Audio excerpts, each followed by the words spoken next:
stupidest thing. You're gonna suffer, and you are going to reach a point where now that's not a calorie deficit anymore. That's the biggest thing is people think, yeah, the calories in versus calories out, oh, calorie deficit. If you've been under eating or chronically like binging and restricting, that's not a calorie deficit anymore, babe. That is now your new maintenance. So now what? You need to have 900 calories, and then you do that for so long, and then what? 700? Like, your body's always gonna adapt. 700 calories a day? Oh, I've seen literally everything. That's honestly, I can't.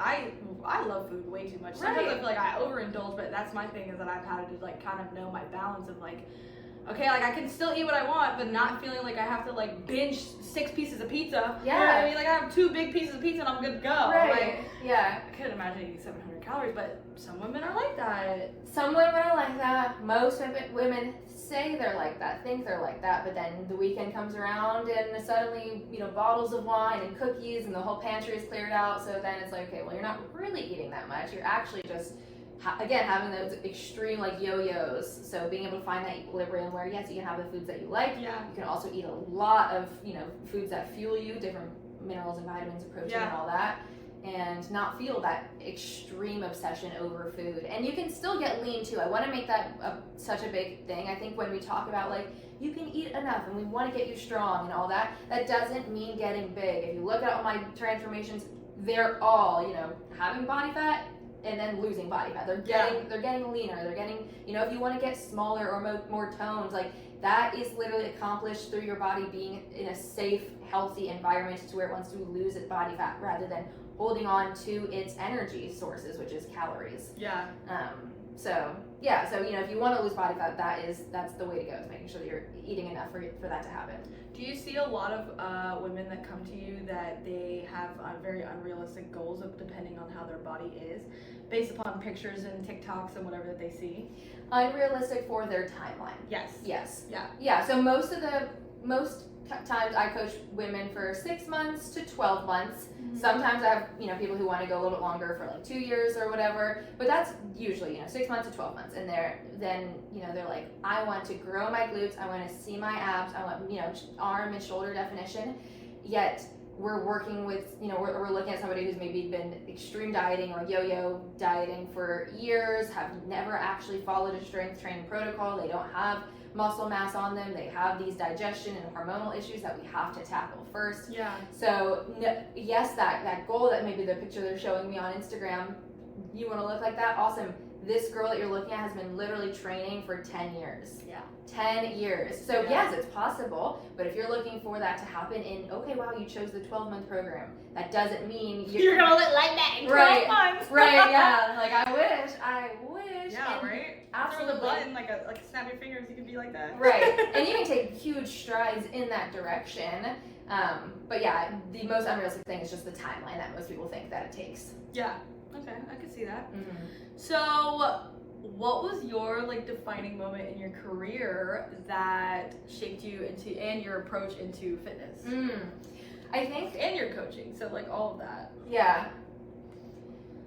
I personally have just grown while my coaching has grown as well, the more education that I've done, and I've been coached as I've been coaching. So it's kind of happens simultaneously. Yeah. I would say two pivotal things. First is when I, really dove into spirituality like that and had a real stress management technique and, was able to kind of shut off the stressors and the noise and connect with, my spirit and spirituality and the creator and all of the things, which is just such a beautiful way to live and to remember, to not be so caught up in everything that's going right now in the now. Yeah, right, exactly. So that was really powerful because it was the first time that I saw the physical effects of stress management.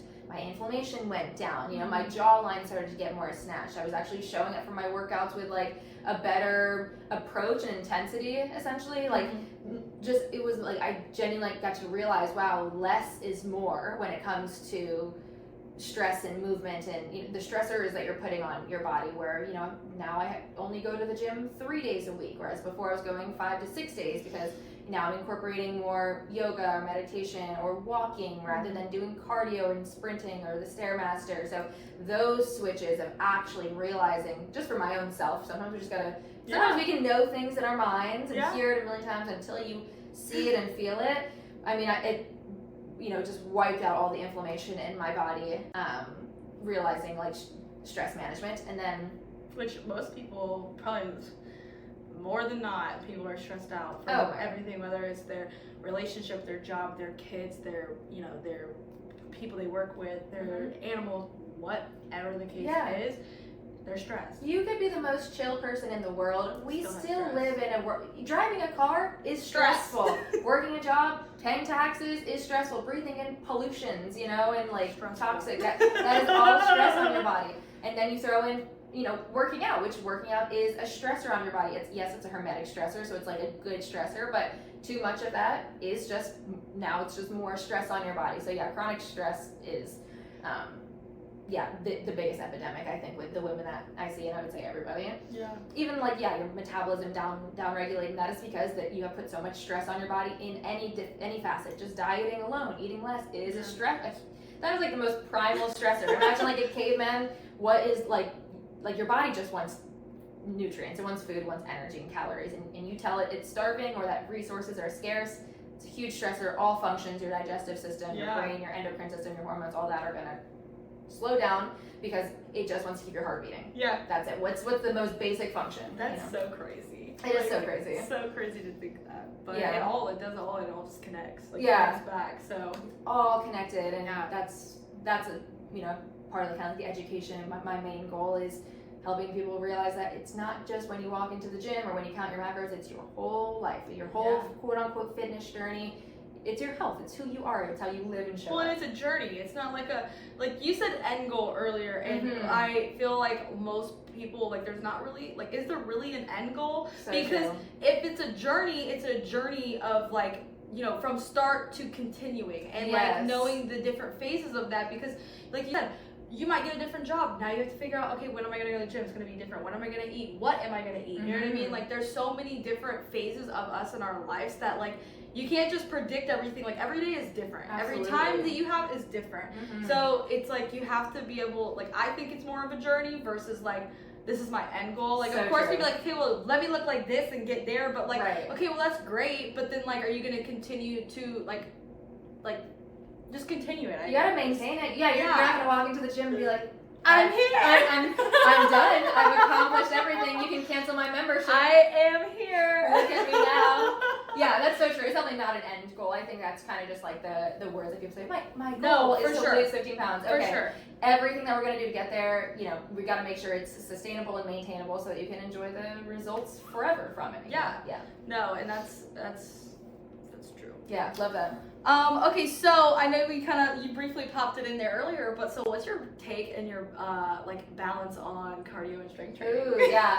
They're just totally different things. They're two completely different things. I mean, imagine your body, let's go to caveman days, rolling or picking up a huge boulder. The energy system of resistance training and moving heavy ass shit versus I'm running are just two totally different things that your body is so doing. What exactly is strength training, and is that because strength training, and there's another term I feel that people connect strength training with, but it's not. It's oh my god, now I'm gonna blank. I wonder. So okay, well, what is strength training? I mean, I would call it resistance training, and you can have kind of different goals with it. I mean, you're trying to either grow muscle, so more in a hypertrophy range, gain lean muscle mass, or gain strength. Usually both roads kind of lead to the same thing. If you're training for strength, chances are your muscle mass is going to gain, and if you gain muscle mass, chances are your strength is going to improve.